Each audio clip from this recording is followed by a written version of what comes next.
I'd like your help in visualizing something. Ready? I want you to imagine that you have just a normal plastic water bottle and it's empty. It's one of those that has the twist on, twist off caps.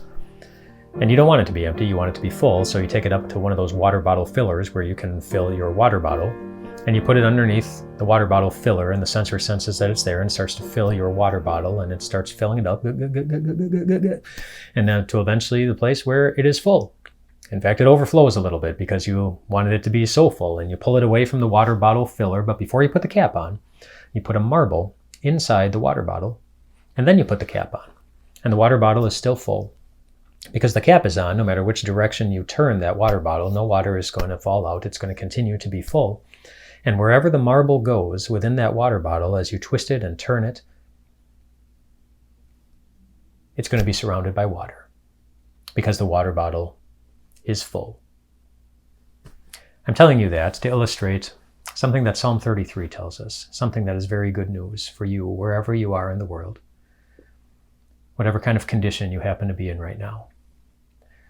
Psalm 33 says that the earth is full of something. The earth on which we live, it is full, not of water.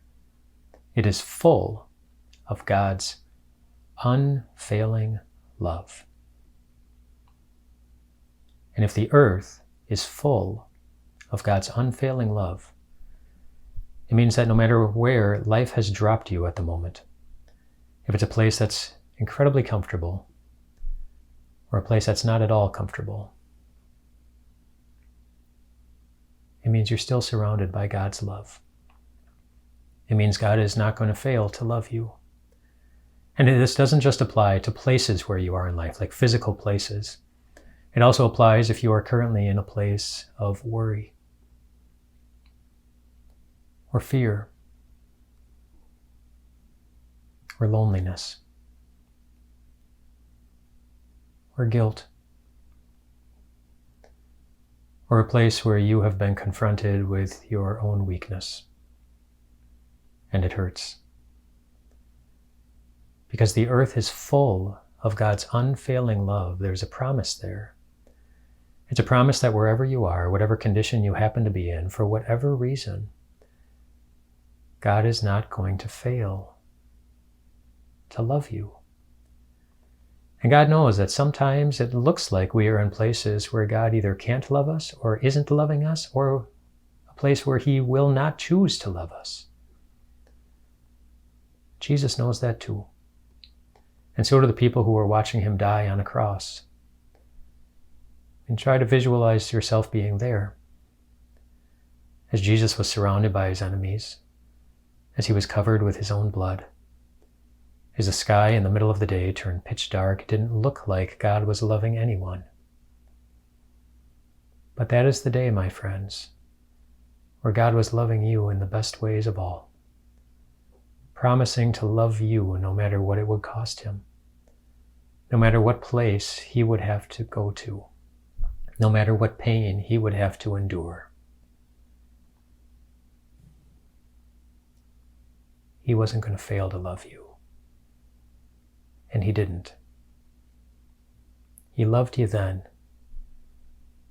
to keep a promise that He will love you forever.